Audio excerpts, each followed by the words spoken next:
Good morning, good evening, whatever time it is when you're watching this video. Happy to see y'all. Happy y'all tuning in. I'm David. Here on my 90-day 4:30 a.m. wake up challenge, meaning I'm waking up at 4:30 a.m. for the next 90 days or down to about 80 days. I believe today is day 10. Today is December the 26th, and this is Thursday, December the 26th, 2024. It is a Thursday. Today I'm gonna talk about obviously it's like 5:30 right now. I woke up at 4:30. Just tell y'all real quick. Woke up at 4:30, feeling good. Didn't wake up with a headache. I don't know what that was about. I was waking up with a headache for the last couple of days, but feeling good today. I've been also, I don't know if I mentioned it. I've ordered some wireless microphones so that I can change up and do my videos a little differently. But so far this seems to be working. You can hear me. I can hear you. Just plain I can't hear you. But it's working for now. So today I want to talk about waking up at 4:30. Today it was good, even though like I took a melatonin. I went to bed kind of early because I was tired. A little bit had to do with me getting those weird headaches, which I told you I don't really get headaches. So I was like, what's this coming from? So I took a melatonin to help me sleep, and I slept. But I kind of was like up a little bit the last part, kind of weird. That happens to you if you, I think, to me anyways, if you take melatonin too much, um like you'll sleep for a good for like 4 hours, something like that. Then like it'll take a while to get back to sleep once you wake up. And I don't know, it could have been that, could have been the fact that I had to use the bathroom a lot. So I'm gonna share some tips with you guys on how to get a good night's rest. So okay, number one thing, like if you're trying to get some rest, you tired, you like, oh, I want to go to bed, I want to feel better today. I love rest. I love rest. I love to get sleep. So you gotta. The number one thing I learned, you gotta do. You gotta plan for it. You gotta make sure that you have enough time to do it. You gotta set it up. If you're waking up, you gotta get up at 6 in the morning because you gotta be at work at 7, 8 o'clock, whatever time you gotta get to work. You like, I gotta get up at 6, so you gotta set yourself up. All right, I need 8 hours of sleep. 8 hours of good is pretty much the standards. Give or take, you could get less sleep than that and be good. It all depends on who, your body, and how much sleep you've been getting, and whatever other factors may come into play. But if you want to get a good night's sleep, you should at least aim for 8 hours. So if you got to get up at 6, you want to be like, all right, I got to be to bed at 10. I say before 10, so that you could get settled in and whatever it may be. So once you get yourself scheduled, the next part that I consider when trying to get a good night's sleep is the wind down. So all right, I got 8 hours of sleep, but you just can't jump into bed and be like and be knocked out. So the wind down helps you. The wind down, so about an hour before that 10 o'clock hour, so say like 9 o'clock, you want to start chilling. You want to turn the music down. You want to start, maybe if you listen to the music, you want to play something more mellow.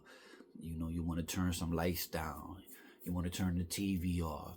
The TV and the lights, they affect your eyes. They keep your eyes, and it does something to your brain where it keeps your those brain cells, whatever it may be, it keeps going. That's the same with your phone. Even when you put your phone on the night light and you turn down the light and all that stuff, you literally got your phone right inches from your face.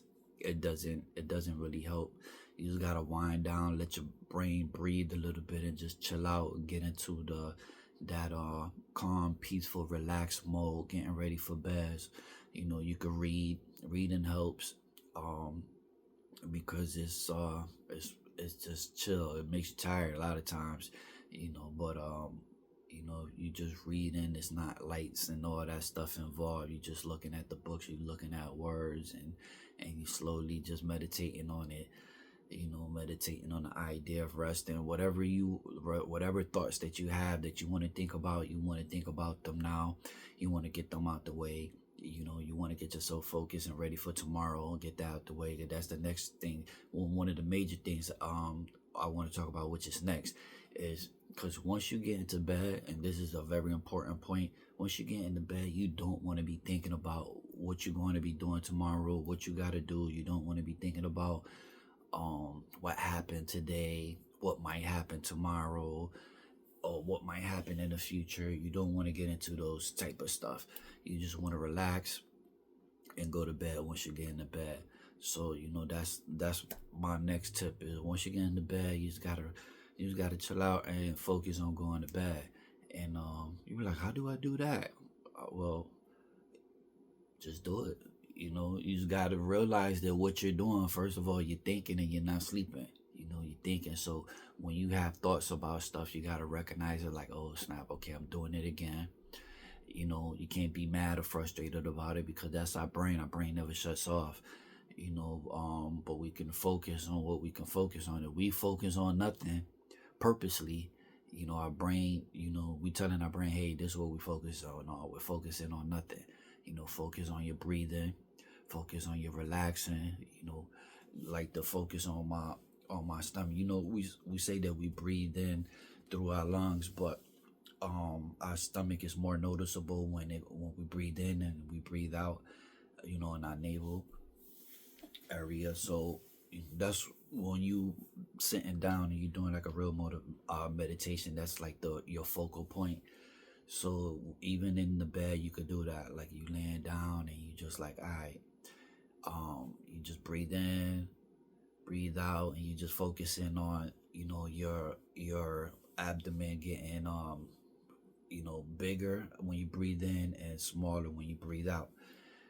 Man, if you tired and you got yourself to that relaxed mode, it's not going to take long for you to go to bed. Once you get in there, you start doing that. And if you wake up and you getting into these modes where you thinking about stuff and all that, again, you just gotta do the same thing. Just recognize it. Oh, okay, I'm doing this again. Let it go, and just go back to taking a nice regular deep breath in, out, and just focusing on where the breath is going in and out, on that increase and decrease in your body.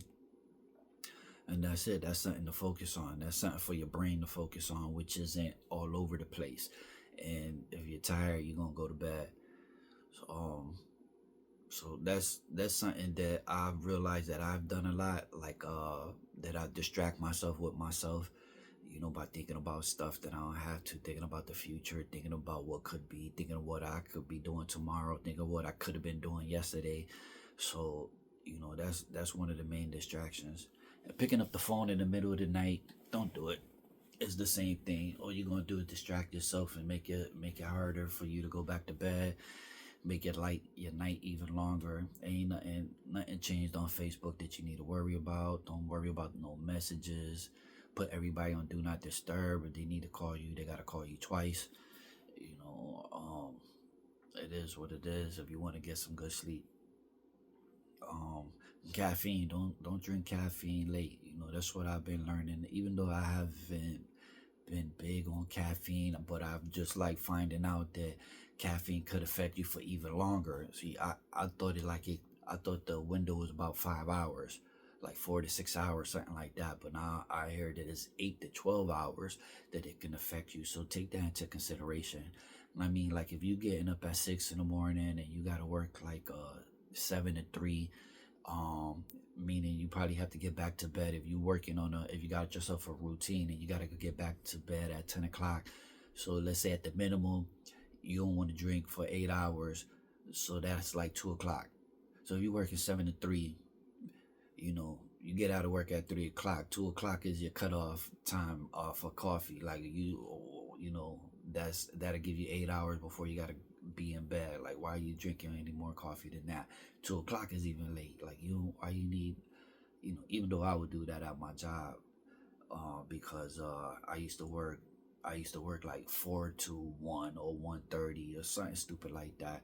and it would be like, I working in a restaurant, and that's lunchtime. It's the busiest hour, so yeah, sometimes I would do that. I would like drink like an hour or two before I would leave work, because that was the busiest part of the day for me anyways.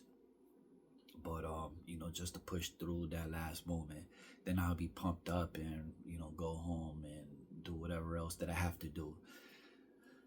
But either which way, those are my main tips for relaxing. For some reason too, I realized that when you sleep on your side, it's like your brain is harder for your brain to think. So if you sleeping on your back and you just looking up type stuff, it's like it's so easy to like envision your thoughts. So when I sleep on my side, it's easier for me to go right to bed. So I don't know. Comment, let me know if that's any of those things are true for you, or whatever it may be. Either which way, I'm feeling good today. I was like kind of pooped out yesterday. We went to the movies, me and my son. We went to watch Sonic 3. It was a good time. Yep, I got up, I stood up for the most part. What I do? I ate something yesterday. I don't even remember. Yesterday was kind of weird. And yeah, I just had like a weird headache, but it eventually went away. But I was just like, I was kind of like pooped out yesterday. So I feel a lot better today, starting off my day. I started out my workout today. I just got to do my push-ups, and I'm done. And then I'm gonna just eat and get out the house and get back on this routine. Happy holidays again to any and all of you guys who enjoyed that type of stuff. And happy to be here. So in the meantime, you guys have a great day, and I'll talk to y'all soon. Peace.